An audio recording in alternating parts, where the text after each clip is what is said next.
Baik, terima kasih. Karena waktu sudah jam 9, saya mulai saja.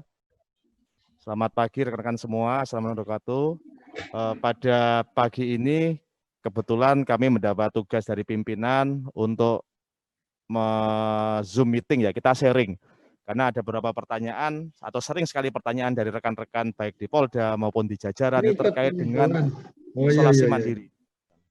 Ya, jadi isolasi ini adalah saya ulangi, mohon maaf tadi ada masalah di mic-nya, adalah bagian dari pencegahan penularan COVID. Nah, kalau kita terlalu lama isolasi, nanti ini kerjaannya numpuk.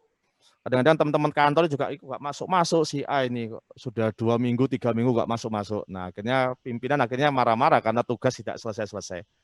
Sebaliknya, kalau ternyata kita terlalu cepat masuknya, ini enaknya kerjanya selesai, kerjaan di kantor, tapi akhirnya teman sekantor resah, dan akhirnya komandan juga kadang-kadang gelisah, antara boleh masuk, nggak boleh masuk. Saya sendiri juga pernah pengalaman, saya masuk kantor itu ibarat kayak Nabi Musa lewat Laut Merah, terbelah semua, jadi kayak depan saya itu seperti ada pengawal, jadi semua pada takut lihat saya, semua pada minggir. Nah itu kan jadi nggak nyaman baik buat kita maupun buat rekan-rekan semua, atau rekan-rekan di kantor kita semua. Terus akhirnya apa yang harus kita lakukan? Slide berikutnya. Nah, ada peraturan terbaru dari Menteri Kesehatan tanggal 13 Juli tahun 2020, ini tentang pedoman pencegahan dan pengendalian COVID-19. Sebenarnya sudah ada beberapa peraturan dari Menteri Kesehatan, tapi ini yang terbaru. Di sini nanti akan ada sedikit perubahan, baik perubahan istilah maupun perubahan dari prosedur penanganan COVID itu sendiri. Slide berikutnya. Dalam slide paparan saya nanti kami akan berusaha membatasi karena memang judulnya adalah isolasi mandiri, jadi kami akan fokus pada isolasi mandiri, tapi tidak ada salahnya kita sekilas kita melihat apa yang baru daripada permen ini dibandingkan permen yang sebelumnya.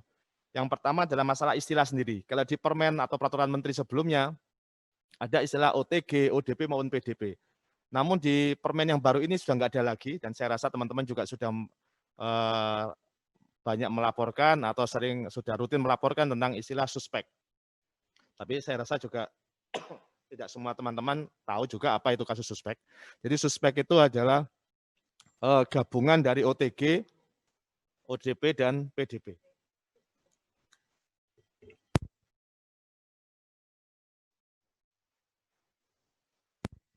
Jadi OTG atau suspek ini adalah orang-orang yang mempunyai sakit ISPA dan pada saat 14 hari terakhir tinggal di wilayah Indonesia yang melaporkan transmisi lokal. Nah, karena kita tinggal di Surabaya dan hampir seluruh wilayah Jawa Timur itu sudah ada transmisi lokal, maka semua orang yang ada di Jawa Timur yang menderita ISPA ini sudah masuk dalam kasus suspek.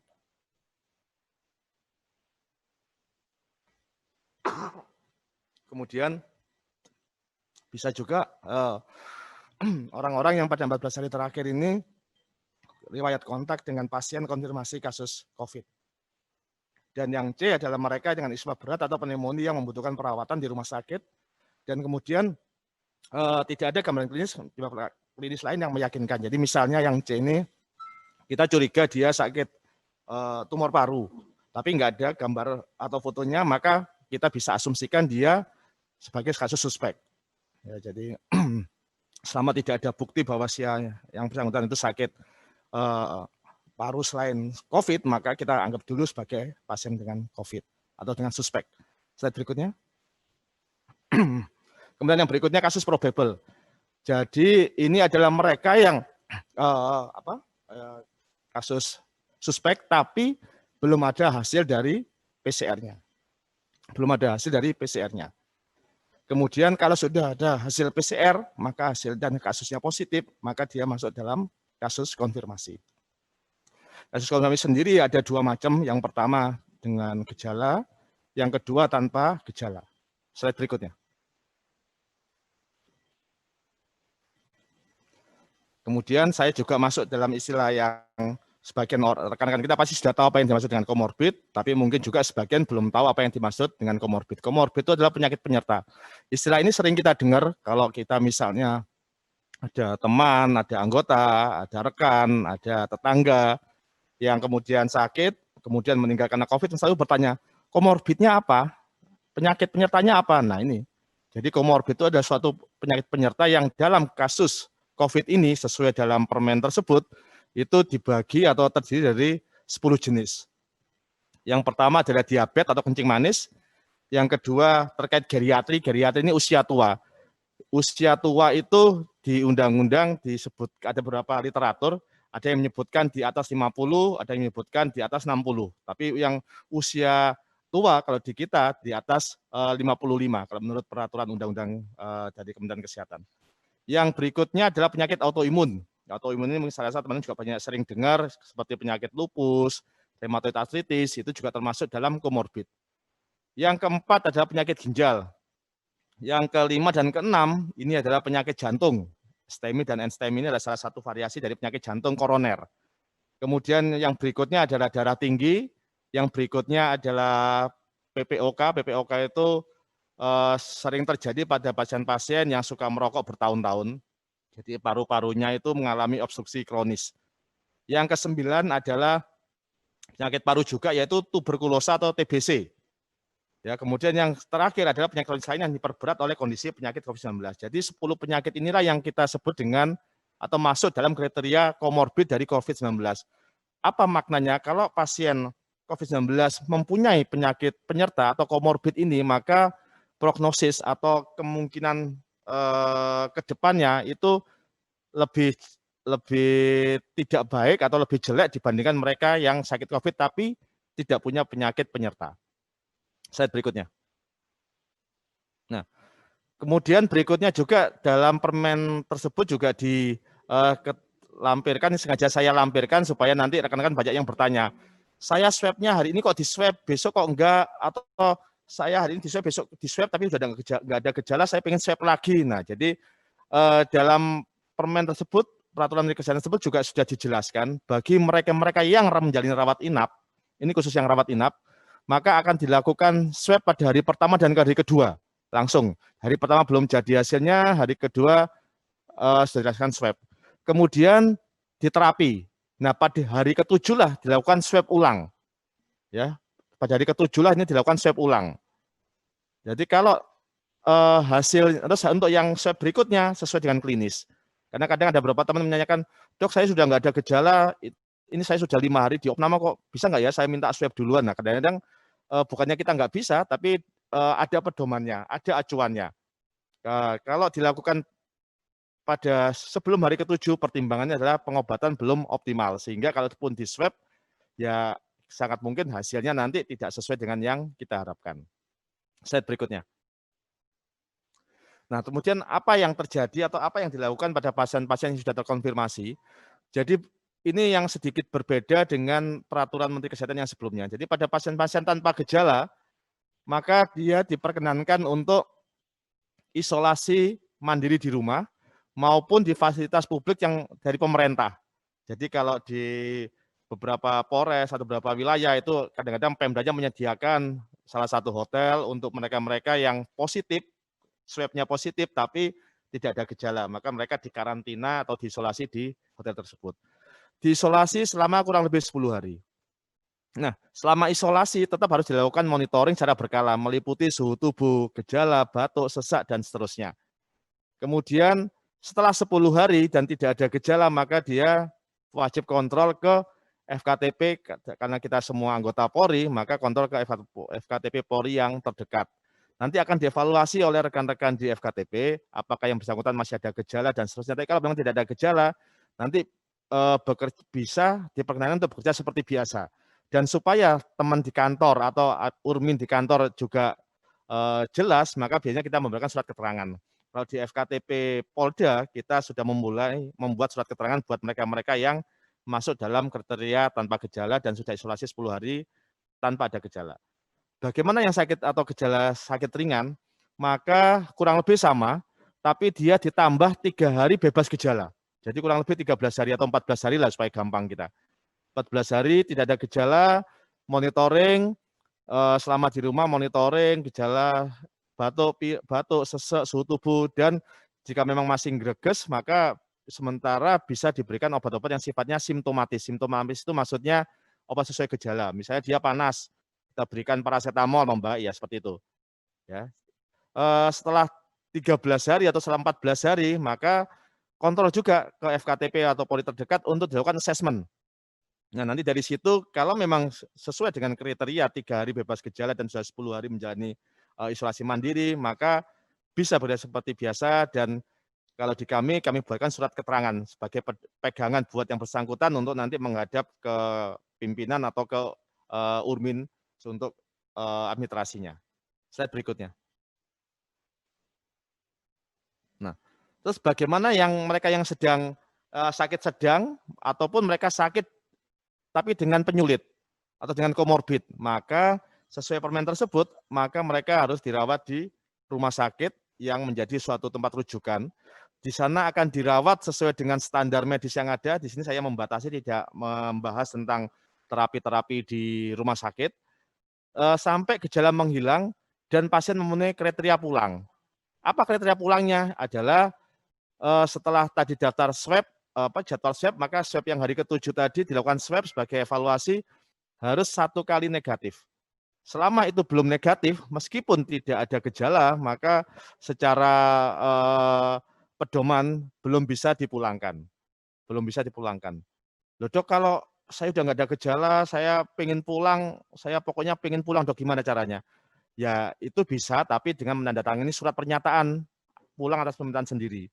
Jadi sebetulnya secara umum ini terserah pasien. Jadi keputusan terakhir itu ada di tangan pasien. Jadi dia tadi tanda tangan surat pernyataan pulang paksa dan artinya rumah sakit sebenarnya tidak tanda petik sudah terbebas dari kewajiban kalau sampai ada yang menuntut dan seterusnya. Tapi saya harapkan mengingat situasi yang seperti ini, pandemi seperti ini, apalagi kita sebagai anggota Polri maupun PNS, kita ikuti ajalah peraturan atau pedoman yang ada, apalagi kan kita dianggap sebagai contoh di masyarakat. Kalau kita tidak memberikan contoh yang baik, ya nanti bagaimana masyarakat nanti bisa percaya sama kita. Slide berikutnya. Ini ringkasan, jadi atas itu kasus suspek, kontak erat, kasus probable, dan kasus konfirmasi. Intinya seperti yang saya sampaikan, untuk gejala ringan, kasus yang konfirmasi positif, swabnya positif, tanpa gejala ataupun gejala ringan, maka bisa isolasi mandiri di rumah.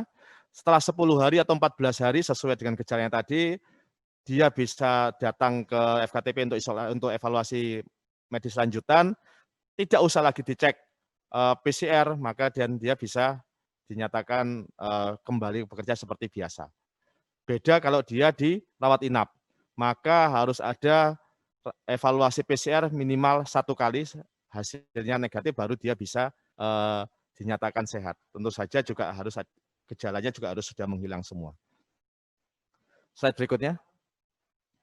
Nah, ini sekedar informasi saja. Sekarang kita adaptasi kebiasaan baru. Apa yang harus kita lakukan di kantor, selalu menggunakan masker, kemudian ada tisu, alat beribadah pribadi, jangan lupa bawa hand sanitizer pribadi, alat-alat makan juga semua sebaiknya pribadi. Kalau perlu kita bawa masker cadangan, karena perintah dari pimpinan, semua yang masuk Mapolda, apalagi anggota, harus pakai masker. Kalau nggak pakai masker, nanti akan ada sanksi dari bagian terkait. Slide berikutnya, kayaknya saya terakhir ini. Nah, slide berikutnya. Baik, terima kasih. Berikut slide-slide dari kami. Sebelum saya mulai, gini aja ya, supaya sebelum mulai tanya jawab, saya nanti akan buka kuisnya. Kuis tadi adalah pertanyaan yang semuanya ada di slide. Buat rekan-rekan yang tadi merekam, memfoto ya, saya rasa pasti bisa. Tapi yang tidak sempat moto, ya mungkin tidak bisa. Nanti setelah saya buka kuisnya, rekan-rekan bisa milih pertanyaan mana yang menurut rekan paling gampang, dan nanti silakan dijawab. Kalau benar ya berarti sudah benar, nanti akan dapat kartu tol. Mudah-mudahan nanti berikutnya Budaya bisa menyediakan kartu ATM, tapi sementara kita masih bisa mampunya kartu tol dulu. Ada 3 kartu. Nanti yang mau menjawab silakan angkat tangan, atau nanti kita bisa lihat di monitor, nanti saya tanyakan. Silakan buka kuisnya. Slide sebelumnya, Mas. Nah, baik, kuisnya ini. Yang pertama, apa yang dimaksud kasus suspek? Pertanyaan pertama. Pertanyaan kedua, penyakit apa saja yang termasuk komorbid atau penyakit penyerta? Dan yang ketiga, bagaimana prosedur isolasi pasien konfirmasi dengan yang sakit ringan? Ayo, silakan. Silakan, Mate, siapa yang angkat tangan? Saya bisa lihat dari monitor, Mas. Dibesarkan, Mas. Monitornya biar kita.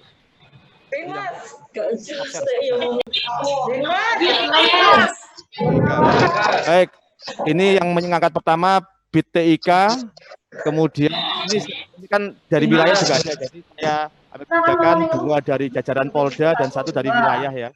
Yang dari Polda BTIK sama Bimas. Bimas. Yang dari wilayah tadi Bayangkara Bondowoso. Silakan BTIK mau jawab yang pertama. Yang mana? Nomor 2 tuh. Bayangkara Nganjuk, Dok. Dicek kan ya?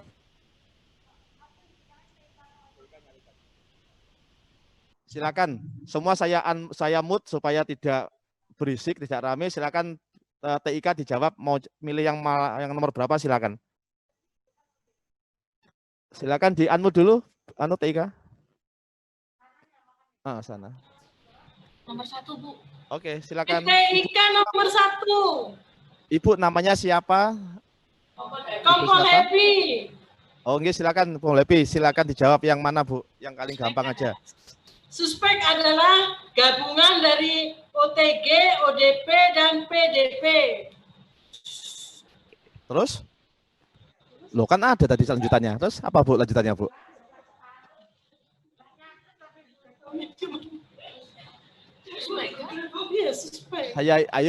Saya hitung sampai 3. Kalau nggak terjawab, saya lempar ke yang lain. Apa tadi, Bang? 1, 2, Suspek. 3. Ya, mohon maaf Ibu, jawabannya kurang lengkap karena tadi jawabannya cukup panjang. Makanya kenapa saya jadikan paling susah nomor 1 karena jawabannya panjang. Baik, saya silakan di Bimas dulu. Bimas silakan mau jawab nomor berapa, Bu? Ibu namanya siap, Komandan, mohon izin. Mohon izin menjawab nomor 1, Komandan. Mohon izin. Oke. Bribtu Dwi Ayu Laila. Ya, silakan, dari Bu. Binmas, Komandan. Ya, silakan Ibu. Siap. Suspek itu adalah orang yang pernah atau riwayat dari negara, wilayah, atau transmisi lokal. Nomor 2, orang yang salah satu gejala tanda ISPA dengan riwayat kontak dengan orang yang terkonfirmasi positif COVID-19. Yang ketiga, orang yang mempunyai penyakit ISPA berat yang perlu perawatan rumah sakit, tidak ada penyebab lain. Siap, mohon izin. Betul, jawabannya lengkap sekali ya. Jadi sekedar menambahkan, jadi jawabannya cukup lengkap. Berarti ini tadi nyatet apa di foto, Bu? Atau dapat bocoran enggak ya? Ya, jadi jawabannya lengkap. Oh iya, bagus. Kami selalu mencatat, Komandan. Berarti semangat. Berarti nanti jadi kasus suspek itu adalah mereka yang dulu kita sebut dengan istilah OTG, ODP, PDP, sekarang sudah tidak ada. Kita ganti dengan suspek. Jadi ini Ibu sudah mengerti tentang apa itu yang dimaksud suspek. Jadi saya harapkan nanti bisa share ke teman-teman yang lain. Minimal di Bimas sudah tidak bingung lagi perbedaan OTG, ODP, dan kasus suspek. Baik, terima kasih. Nanti untuk kartunya, Bu, nanti bisa diambil ke FKTP, ke Budayu ya, Bu ya. Ini kartunya. Silakan sebut nama. Nanti. Siap, Komandan, siap. Baik, terima kasih. Atau diantar, ya. Atau sekalian nanti di absen, diantar ke sana. Baik, yang kedua, Mas Said Bayangkara Bondowoso tadi sudah angkat tangan, silakan. Lanjut, Dok. Bondowoso dulu, mut semua. Ya, silakan Bondowoso. Bondowoso, pojok kanan atas. Oke, silakan Bondowoso. Namanya siapa? Jawab nomor berapa? Nomor 2, namanya siapa, Bu? Penyakit komorbid yang ada 10. Yang pertama adalah diabetes mellitus, yang kedua adalah geriatri, yang ketiga autoimun, yang keempat ginjal, yang kelima STEMI, yang keenam NSTEMI, yang ketujuh hipertensi, ke-8 PPOK, ke-9 TB, ke-10 penyakit kronis yang diperberat oleh kondisi COVID-19. Ya, baik. Saya rasa semua bisa dengar jawabannya benar. Nah, sekarang saya juga mau diskusi nih. kalau ada pasien-pasien yang dengan maksud saya apa perbedaannya kalau dia punya komorbid sama dia tidak punya komorbid, Bu? Ya, kita melaksanakan anamnesis atau kalau pernah berobat ke rumah sakit kita lihat dari kardiak sebelumnya apakah mereka mempunyai riwayat komorbid atau tidak. Kalau memang pasien baru kita tanya anamnesisnya apakah mempunyai penyakit gula, apakah mempunyai penyakit darah tinggi, apakah mempunyai penyakit gagal ginjal atau dan sebagainya. Dan jadi kita anamnesis awal dulu. Baik. Dan kita lengkapi dengan cek DL untuk bila berobat ke rumah sakit. Ya, baik. Jadi intinya bagi mereka-mereka yang sakit COVID, maka sebaiknya kita punya data informasi ini khususnya teman-teman Urkes maupun teman-teman di kalau di Bidokes ya di Polda ya di Satker Renminnya juga punya data. Si A sakit COVID, rekan kita sakit COVID. Apakah ada penyakit komorbid yang lain? Oh, dia punya riwayat diabetes. Oh, dia punya riwayat hipertensi. Oh, dia sehat. Tidak, selama ini tidak ada keluhan apa-apa. Perbedaan besarnya adalah kalau dia sakit COVID dan punya penyakit komorbid atau penyakit penyerta, maka resiko untuk kondisi lebih jelek itu lebih besar. Ya, lebih besar daripada kalau dia hanya sakit COVID saja. Jadi orang tua usia 55 sakit COVID dibandingkan usia 30 sakit COVID, kemungkinan ke depan prognosis ya kalau kita bilang secara medis itu lebih bagus, lebih baik yang usia 30 untuk sembuhnya. Meskipun sekali lagi nyawa itu di tangan Allah ya, kita hanya berusaha. Tapi secara teori, secara statistik, mereka yang tidak ada sakit komorbid itu jauh lebih besar potensi untuk sembuh. Ya, jadi hati-hati buat rekan-rekan kita yang kebetulan sakit COVID, tapi dia punya penyakit penyerta, kita harus hati-hati. Sebagai pembina kesehatan, baik di wilayah maupun di Polda, maka kita harus lebih waspada dan memberikan terapi yang tepat. Baik, terima kasih dari Bondowoso. Ini kartu teleponnya, kartu tolnya. Ya, nanti silakan kalau ke Surabaya diambil. Atau mau saya gojekan, tapi jauh kalau gojek ke Bondowoso. Ambil aja ya di Surabaya ya. Ya, siap, Den. Baik, terima kasih. Tadi masih sisa satu lagi, mungkin yang dari Satker Polda, siapa yang bisa mau menjawabnya nomor 3, silakan angkat tangan. Mana Polair? Polair ya, Polair mau jawab? Polair? Polair? Oh sama, enggak, Samapta. Oh baik, karena yang respon Samapta silakan. Samapta, Pak siapa Pak? Kompol Edi dok. Wah Pak Edi, bagus. Nggih. Mau jawab nomor berapa Pak? Tinggal nomor 3 tok loh ya. Silakan. Nomor 3 dok. Oke, baik, silakan dijawab Pak. Mohon izin menjawab tentang pasien yang konfirmasi sakit ringan. Pertama, dilakukan isolasi di rumah maupun di fasilitas publik pemerintah selama 10 hari plus 3 hari bebas gejala. Lanjut, tindakan lanjutnya adalah monitoring secara berkala, suhu tubuh, gejala, dan lain-lain, diberikan obat simptomatis. Apabila dinyatakan sudah baik, maka diberikan surat izin untuk melaksanakan kegiatan kerja seperti biasanya. Makasih, Dok. Ya, baik, terima kasih. Samapta cukup banyak. Kapan hari kita sering diskusi ya Pak Edi ya. Jadi dengan ini kita harapkan bisa lebih jelas. Sesuai aturan yang terbaru bagi mereka yang sakit ringan atau tanpa gejala sakit ringan itu diperbolehkan isolasi mandiri, baik di rumah maupun di fasilitas yang sudah disiapkan oleh pemerintah daerah setempat. Apapun, entah itu hotel, entah itu rumah sakit darurat, dan seterusnya.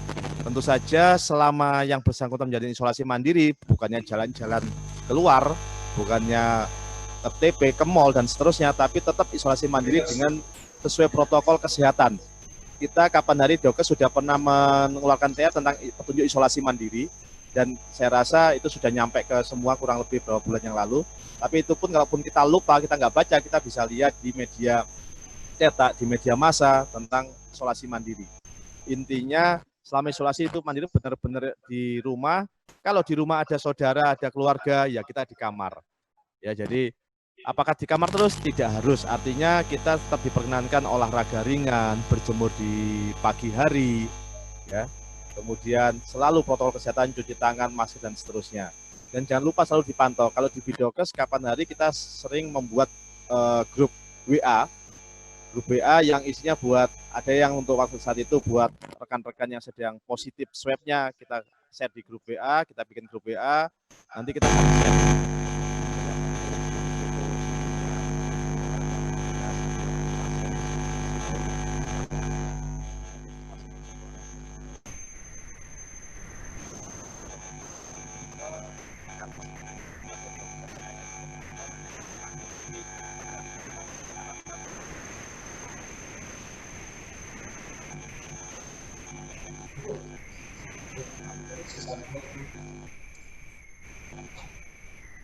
Didiskusikan ke Bidokes, atau kalau di saya kira ada grup WA bisa mengundang salah satu dari kami nanti ada budaya untuk masuk dalam grup yang bersangkutan supaya kita nanti bisa sharing. Ya, jadi begitu jawabannya sudah benar Pak Edi. Pak Edi juga di Renmin, jadi saya rasa juga tugas utamanya juga menjaga kesehatan anggotanya. Ini kartunya Pak. Nanti silakan sekali lagi bisa diambil ke Dokes, ke FKTP atau mungkin nanti sama Budayu ya diantar sekalian absensi nanti. Baik, terima kasih. Ini untuk kuisnya sudah selesai dan software-nya sudah terbagi. Masih ada waktu kurang lebih 10 menit buat rekan-rekan yang sekiranya masih ada yang mau ditanyakan, itu silakan. Monggo saya terbuka, masih ada waktu 10 menit. Silakan. Bisa angkat tangan, nanti kita lihat dari sini siapa yang melambai-lambai. Dari Yanma Polda Jatim, silakan. Silakan di mute di unmute itunya Bu Yama. Iya. Kayaknya tangannya kok ngangkat terus ini. Mungkin sinyalnya error. Ya silakan. Silakan Bu. Yanma silakan. Suaranya di mute di unmute Bu. Silakan sudah. Saya sudah lihat. Silakan suaranya di unmute. Speakernya mungkin mau kuis lagi itu Pak Dokter. Waduh, kuis ya. Ya nanti kuisnya nanti kalau ada lagi Bu ya saya carikan souvenirnya dulu. Silakan Bu tanya aja tapi tanpa souvenir ya, nggak apa-apa. Silakan Ibu siapa dari mana? Mohon izin dari Yanma. Siap. Dengan Ibu siapa? Dengan Ibda Ana, mohon izin. Oke, siap Ibda Ana, silakan. Siap, mohon izin kami bertanya sehubungan dengan anggota Yanma. Kebetulan ada yang sudah melakukan perawatan sehubungan dengan sakit yang COVID dideritanya. Awalnya mohon izin kami sampaikan, waktu hari pertama dia dirapid itu positif. Hari pertama. Dia reaktif, mohon izin. Reaktif. Kemudian oleh pihak, mohon maaf sebelumnya, oleh pihak rumah sakit diizinkan pulang. Kemudian hari ketiga dia berinisiatif memeriksakan diri dengan melakukan swab di rumah sakit mitra keluarga, mohon izin. Tetapi di sana kemudian dinyatakan positif. Mohon izin yang kami tanyakan, mohon maaf sebelumnya, kenapa setelah dinyatakan reaktif kok anggota tersebut diizinkan pulang? Itu mohon izin yang kami tanyakan di situ. Terima kasih. Baik, terima kasih. Jadi pertanyaan tadi saya ulangi, saya simpulkan, saat diperiksa reaktif, kemudian datang ke rumah sakit, terus diizinkan pulang, begitu ya Bu ya? Kurang lebih gitu ya? Oke, baik, makasih. Jadi memang kita juga pernah mengeluarkan TR, kurang lebih 2-3 bulan yang lalu, penanganan pertama pada pasien-pasien terkait dengan COVID. Jadi kalau hasilnya reaktif, maka memang kita sarankan untuk datang ke FKTP ataupun ke fasilitas Poli COVID untuk dilakukan asesmen medis lanjutan. Nanti di situ akan dievaluasi apakah yang bersangkutan ada keluhan batuk, keluhan pilek, keluhan sesak, panas dan seterusnya. Dari situ kalau saat itu yang bersangkutan tidak ada gejala, maka oleh tim medis di rumah sakit ataupun di FKTP yang punya kemampuan untuk asesmen medis lanjutan, maka akan diambil kurang lebih 2 pilihan. Secara umum ada dua cara atau 2 pilihan. Yang pertama dilanjutkan dengan pemeriksaan lanjutan, baik itu dilakukan pemeriksaan foto dada, pemeriksaan darah dan seterusnya. Atau kalau sama sekali nggak ada gejala, disarankan untuk isolasi mandiri saat itu. Tapi biasanya kita tetap selalu menginformasikan pada yang bersangkutan, Bu, saat ini yang bersangkutan reaktif, kemudian tidak ada gejala. Bukan berarti tidak menderita sama sekali, tapi dianya dievaluasi. Kalau dalam isolasi mandiri nanti ternyata ada gejala panas, demam, sesak, batuk, dan seterusnya, maka biasanya disarankan untuk segera datang kembali ke rumah sakit ataupun poli untuk dilakukan evaluasi medis berikutnya. Jadi kurang lebih ini sama dengan Permenkes yang terbaru, jangan lagi hanya rapid test reaktif. Swab positif pun kalau dia tidak ada gejala, maka dia boleh isoman di rumah ataupun di fasilitas dari pemerintah. Dan selama isolasi itu bukannya diam-diam saja, tapi dilakukan pemantauan, baik secara proaktif oleh petugas yang bersangkutan atau yang bersangkutan mengirimkan informasi ke dalam grup atau di japri ke dokter yang bersangkutan. Kayak kami kemarin juga demikian, Bu. Ada pasien yang rapid test positif karena kediamannya dia di Banyuwangi kalau nggak salah. Jadi beliaunya tiap hari selalu menunjukkan kegiatan sehari-hari, dia berjemur, foto, japri ke saya. Kemudian suhu tubuhnya saya minta sehari minimal sekali tiap bangun tidur. Ya, jadi dia punya termometer yang biasa itu difoto ke saya. 36, 37,1 dan seterusnya. Dan dari situ saya bisa mantau. Jadi kalau ternyata dalam pemantauan tadi ternyata ada keluhan yang mungkin timbul, ya saya sarankan untuk segera datang ke fasilitas kesehatan terdekat.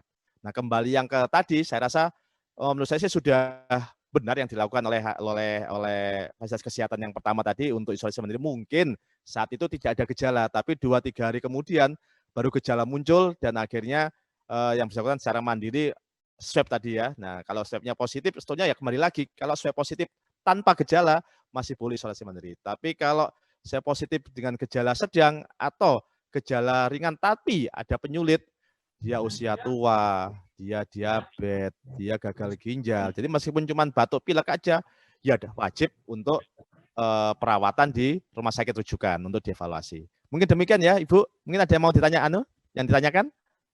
Cukup? Oke, baik. Terima kasih. Tapi mohon maaf nggak ada voucher ya, Bu ya. Mungkin insya Allah lain kali.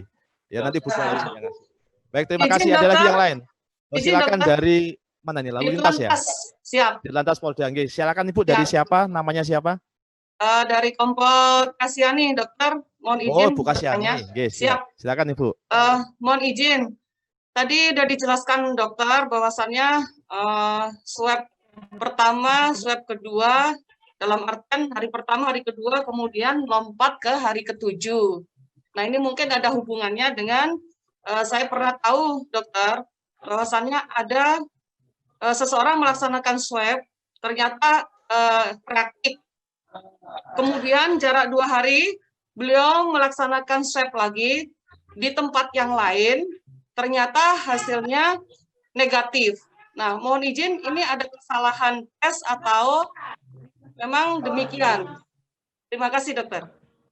Oke, baik. Kalau saya persingkat, kira-kira hari ini dia swab positif, 2 hari lagi dia swab mungkin di tempat lain hasilnya negatif, gitu ya Bu ya? Betul. Oke, baik. Ini yang memang sering terjadi misinformasi di masyarakat, yang mohon maaf, kadang-kadang kita juga demikian meskipun di kesehatan ada juga yang belum mengerti. Jadi apa itu rapid test, apa itu swab, itu kadang-kadang masih rancu.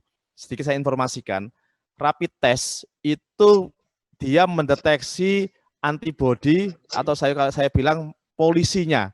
Jadi kalau ibarat virus itu adalah maling, maka kalau maling itu masuk di rumah, mungkin saat dia masuk belum ada polisi yang datang. Ya, dia mengacak-ngacak rumah maling tadi. Begitu tuan rumah telepon polisi, datanglah polisinya ini untuk menangkap maling. Nah, jadi rapid test itu mendeteksi polisinya, bukan mendeteksi malingnya. Kadang-kadang malingnya sudah datang ke polisi, sudah dibawa ke sel, tapi polisinya masih jaga-jaga. Kita sering gitu ya Bu ya, kalau ada suatu rumah habis ada kejadian, malingnya ketangkap, polisinya masih pasang polis lain, masih jaga di situ. Nah, kalau di rapid test, polisinya itulah yang tertangkap atau polisinya itulah yang terdeteksi. Jadi rapid test itu tidak mendeteksi virusnya. Rapid test tidak mendeteksi maling, tapi mendeteksi antibodi atau mendeteksi tentara atau mendeteksi polisi yang ada dalam tubuh kita. Kalau rapid test reaktif, berarti logikanya sudah pernah ada maling atau mungkin masih ada maling atau mungkin sudah pernah ada maling di rumah tersebut. Tapi kita nggak bisa melihat malingnya, kita lihat polisinya. Nah, kalau swab itu beda. Swab itu melihat malingnya. Swab itu melihat virusnya. Dia tidak melihat polisi atau dia tidak melihat antibodinya. Dia melihat virusnya. Nah, cuman masalahnya adalah swab yang ada di di Indonesia, setahu saya sudah konsultasi dengan beberapa rekan-rekan yang spesialis patologi klinik maupun mikrobiologi, swab yang di kita itu belum bisa membedakan apakah virusnya itu virus mati atau itu virus aktif. Belum bisa membedakan apakah itu virus aktif yang artinya bisa menulari, membuat orang sakit, atau itu sisa-sisa atau jenazah virus. Itu fragmen virus kalau kita bilang, itu belum bisa membedakan. Untuk bedakan bagaimana? Ada namanya teknik namanya kultur. Jadi tadi sampelnya diambil dari swab, dibiarkan di tempat tertentu, kalau dia tumbuh berarti virus itu hidup. Kalau dia nggak tumbuh berarti virus itu sudah virus mati. Itu ada namanya kultur, tapi tidak kita lakukan secara rutin di dalam penanganan COVID karena itu biayanya mahal, butuh waktu lama, butuh tenaga ahli, dan seterusnya. Yang memungkinkan dengan cepat ada dengan swab. Nah, kembali ke yang tadi, hasil pertama swabnya positif. Nah, sekali lagi kita nggak bisa tahu itu virus hidup atau virus mati. Tapi 2 hari kemudian swabnya negatif. Kalau dengan asumsi cara pemeriksaannya benar, cara mengambil hapusan swab benar, cara mengemas di dalam botol atau VTM-nya itu benar, cara mengolah membawa dari tempat swab ke tempat laboratorium itu benar, dalam suhu yang sudah ditentukan, artinya itu semua sudah dilakukan dengan benar, maka kemungkinannya adalah jumlah virusnya itu sudah tidak ada, Bu, yang hari kedua, atau masih ada tapi dalam jumlah yang di bawah batas untuk terlihat. Karena penyebab negatif itu ada banyak faktor, mungkin faktor teknik pengambilannya kurang pas, kalau yang di swab tidak pada tempat yang pas, itu juga hasilnya akan negatif, kalau kita bilang namanya negatif palsu. Tapi bisa juga dengan asumsi itu semua sudah dilakukan secara prosedur dan benar, mungkin virusnya sudah tidak ada, ataupun kalaupun ada, dia jumlahnya di bawah kemampuan alat tadi untuk mendeteksi. Mungkin demikian Ibu ya, kira-kira ya penyebabnya kenapa kok bisa satu tempat negatif 2 hari kemudian dia hasilnya positif, atau sebaliknya saat ini positif 2 hari kemudian hasilnya negatif. Baik, cukup jelas? Baik, terima kasih. Ada lagi? Ya silakan, ini tidak ada namanya tapi ada Vivo 1724, wah HP-nya Vivo ini Bu ini. Ya silakan Ibu. As'an. Izin dokter.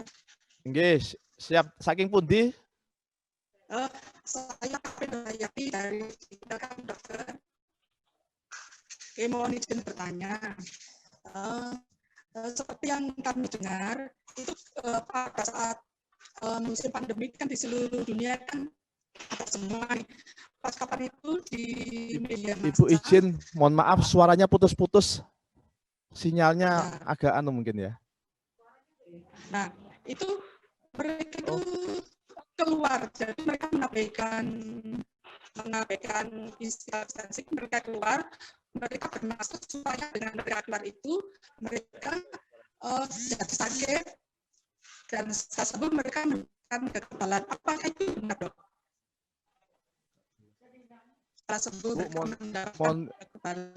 Mohon izin suaranya putus-putus Bu, kami nggak bisa menangkap maksudnya.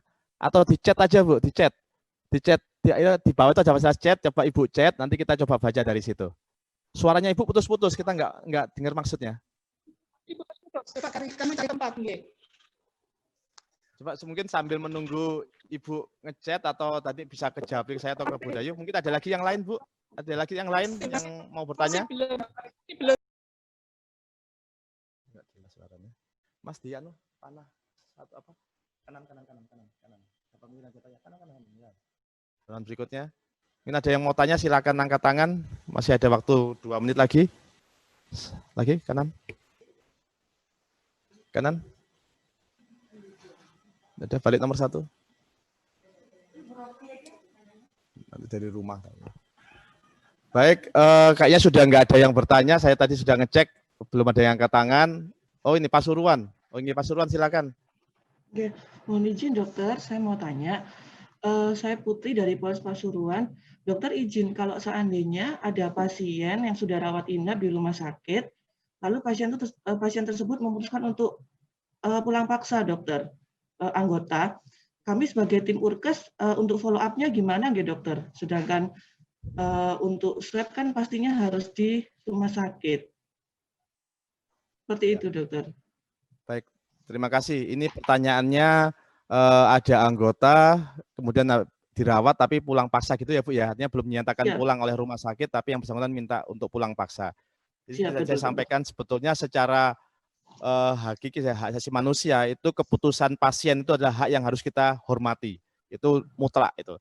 Tapi pada kondisi umum, tapi pada kondisi tertentu seperti pandemi ini karena dia juga menyangkut kepada orang lain, maka saran kami seyogianya memenuhi peraturan atau protokol yang telah ada. Kalau rumah sakit belum mengizinkan, tentu saja sudah ada alasannya dan saya di sini nggak akan membahas alasannya karena itu secara medis ya. Sebaiknya ya jangan atau kita ikuti aja protokol yang ada. Nah, kalau terkait dengan teman-teman di lapangan, ya saran kami mungkin memberikan pengertian baik kepada yang bersangkutan ataupun pada keluarganya bahwa polisi ini kan menjadi contoh. Ya, kapan hari ada arahan dari Bapak Kapolda, dari Bapak Kabidoges, kita itu menjadi contoh. Cobalah kita ikuti prosedur yang ada. Bahkan sekarang pun kalau masuk ke Mapolda, anggota Polri PNS nggak pakai masker, itu dihukum push-up, Bu. Dihukum push-up. Kemarin itu ada teman-teman dari Satgas Propos juga keliling rumah sakit melihat kepatuhan kita. Nah, kalau saat situasi seperti ini aja kita nggak patuh, nanti gimana kita memberikan contoh. Jadi saran saya kita persuasif lah, kita sampaikan dengan baik, kita sampaikan dengan nyaman, elegan pada yang bersangkutan maupun pada anggotanya atau keluarga dari yang bersangkutan. Mungkin kalau perlu kita bisa minta bantuan konstruksi dari bagian Sumda atau bagian untuk ikut memberikan persuasif untuk yang bersangkutan, asal intinya mengikuti protokol. Karena kita ini kan jadi sorotan. Di TV kita sering lihat banyak yang pulang paksa, ngambil jenazah, masuk TV, dan masa kita juga mau seperti itu. Mungkin itu aja, Bu ya. Tapi sampai dengan cara yang baik, dengan elegan, karena kan ini kan teman-teman kita yang dia sakitnya seperti itu. Jadi kalau kita jangan terlalu misalnya kuat-kuatan, nanti nggak enak juga. Mungkin demikian ya Ibu ya. Baik, Izin terima dokter, kasih. kalau sudah terjadi seperti itu, follow up-nya kita sebagai Urkes gimana gitu dokter? Untuk apakah perlu di-swab ulang atau gimana dokter untuk follow up-nya kita di tim Urkes ini? Oke, baik. Kalau seperti itu, karena ini terkait dengan masalah kedinasan ya, kalau kami boleh nyarankan ya, jadi Urkes kan juga di bawah Baksumda ya, jadi paling nggak diskusilah dengan rekan, dengan senior, dengan komandan di bagian Sumda, bagaimana tindak lanjutnya. Kalau secara medis, saya harapkan nanti Urkes proaktif kepada yang bersangkutan untuk minimal memantau kesehatannya. Tidak harus datang ke rumah, tapi bisa lewat WA dan seterusnya, kondisinya, suhunya, kegiatan sehari-hari, gejalanya seperti apa. Tapi kalau yang terkait masalah kedinasan ya mungkin rekan-rekan di Sumda yang lebih mengerti. Tapi kita nggak ngurusi, tapi kita nggak fokus itu, kita lebih fokus ke masalah kesehatan sesuai dengan tupoksi dari Urkes. Jadi tetap kita harus proaktif. Termasuk juga tadi menyarankan kalau memang dia mau swab ya lebih bagus lagi. Cuman fasilitas dan ya sesuai dengan fasilitas maupun ketersediaan ya. Jadi yang penting adalah menurut kami adalah memantau kondisi sehari-hari. Itu sangat penting. Nomor 2 baru kita mikirkan apakah dia perlu swab atau tidak, karena itu tergantung dari ketersediaan fasilitas di wilayah. Gitu ya, Bu ya. Terima kasih, baik, dokter. terima kasih. Siap, dok. Mbak Ari tadi mau nanya Lamongan. Ya, silakan Mbak Ari. Terakhir ya, habis ini jam 10. Ya, silakan Mbak Ari. Di-mute dulu, di-unmute dulu Mbak? Siap. Oke, silakan. Selamat pagi, kemudian mohon izin menanyakan dari Polres Lamongan ada pemeriksaan rapid test yang hasilnya IgG positif, Komandan. Nah, tapi tanpa dilakukan PCR. Mohon petunjuk untuk penata laksanaan dengan IgG yang reaktif tanpa PCR, apakah harus tetap dilakukan isolasi mandiri, Komandan? Kemudian yang kedua, untuk masa menular, untuk masa penularan itu yang paling resiko menular itu pada hari keberapa, Komandan? Setelah tahu dari rapid test positif. Siap. Baik, terima kasih. Demikian, Komandan, mohon petunjuk lebih lanjut. Terima kasih. Assalamualaikum warahmatullahi wabarakatuh. Baik, terima kasih. Jadi pertanyaan saya ulang, dilakukan pemeriksaan IgG, rapid test yang IgG, terus bagaimana tindak lanjutnya gitu ya. Yang kedua, masa penularan berapa lama paling menular, paling virulen sejak dia terinfeksi. Jadi tambahan juga, rapid test itu Ibu izin, itu ada 2 macam. Rapid test IgG imunoglobulin G sama rapid test IgM imunoglobulin M. Intinya adalah kalau IgG positif berarti dia sudah terkena lebih dari 2-3 bulan. Jadi kalau kita ada maling masuk tanggal 1, maka polisi IgG itu baru muncul pada bulan kedua atau bulan ketiga. Ada lagi yang kedua namanya IgM. IgM itu disebut antara 1 minggu sampai 2 minggu. Jadi kalau ada maling masuk tanggal 1, maka polisi IgM tadi baru muncul terdeteksi oleh alat tersebut pada minggu kedua atau minggu ketiga. Ini secara teori virus seperti itu. Nah, kembali ke yang tadi, sebetulnya IgG, kalau IgG-nya positif, itu berarti dia sudah punya kekebalan sebetulnya. Jadi kalau dia IgG positif ada gejala, ya menurut saya nggak usah diapa-apakan, anggap aja dia sebagai orang sehat. Ya, jadi tidak harus dia isolasi mandiri dan seterusnya, tidak harus seperti itu. Karena hanya parameter IgG saja tidak bisa kita menentukan apakah dia virulensi atau tidak. Tapi yang jelas IgG menunjukkan dia sudah muncul polisinya lebih dari 3 bulan ini. Gitu ya Mbak Ari ya. Ya, jadi sebetulnya yang paling bagus ya kita cekkan IgG dan IgM. Paling bagus. Dan yang perlu juga rekan-rekan ketahui, dalam peraturan Menteri Kesehatan protokol itu tidak pernah disinggung-singgung masalah rapid test. Tidak pernah disinggung masalah rapid test sebagai salah satu sarana untuk mendeteksi. Yang disinggung adalah selalu swab PCR. Swab PCR kenapa? Karena memang rapid test itu tidak mendeteksi virus, dia hanya mendeteksi polisi yang muncul setelah ada virus atau setelah ada malingnya tadi itu. Yang kedua, spesifitas maupun spesifitasnya itu bervariasi. Jadi kemampuan alat tersebut untuk mendeteksi sangat bervariasi, tergantung mereknya. Bahkan di beberapa literatur disebutkan sampai merek-merek yang direkomendasikan sama merek-merek yang tidak direkomendasikan. Ada yang harganya mahal, ada yang harganya murah, dan seterusnya. Jadi kalau sekedar itu hanya screening, ya boleh-boleh saja. Tapi kalau itu dipakai sebagai dasar untuk tindak lanjut secara medis, itu kurang tepat. Itu terkait dengan IgG dan IgM. Jadi pertanyaan kedua adalah berapa lama dia tertular, kemudian dia bisa menularkan, gitu ya Bu ya. Jadi sebetulnya virus ini perjalanannya masih diteliti oleh para ahli. Dulu pertama kali disebutkan, pertama kali ini muncul sekitar bulan 2, bulan 3 yang itu di Indonesia itu disebutkan, dia sejak terkena tanggal 1, maka hari ke-7 dia sudah bisa menularkan atau inkubasinya 7 hari. Tapi kemudian lebih cepat lagi hari ke-5. Ada lagi teori dia baru bisa sampai hari ke-30 masih menularkan. Jadi kita nggak pernah bisa tahu kapan dia virulensinya. Dan yang lebih penting lagi, kita kan nggak pernah tahu kapan kita kena. Kita sekarang batuk, kita bisa kena mungkin saat ini 3 hari yang lalu atau mungkin seminggu yang lalu.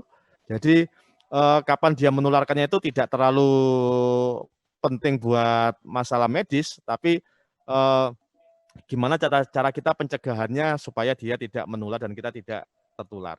Tapi yang jelas kalau dia sudah masa inkubasi lebih dari 10 hari atau 13 hari atau 14 hari tadi sesuai yang gambar tadi dan tidak ada gejala klinis, maka bisa secara statistik bisa diasumsikan kita sudah punya kekebalan.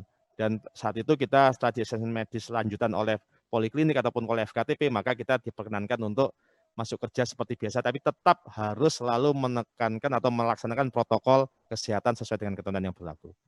Kan gitu ya Bu Ari ya? Siap Komandan, terima kasih Komandan petunjuknya. Kayaknya sudah nggak ada lagi, coba chat, buka chat Bu. Tadi ada satu yang bertanya tadi, oh ya ini tadi yang pakai Vivo tadi. Bu Nur dari Intel, bagaimana mendapatkan kekebalan supaya yang kami lihat di media ada beberapa negara negeri mereka punya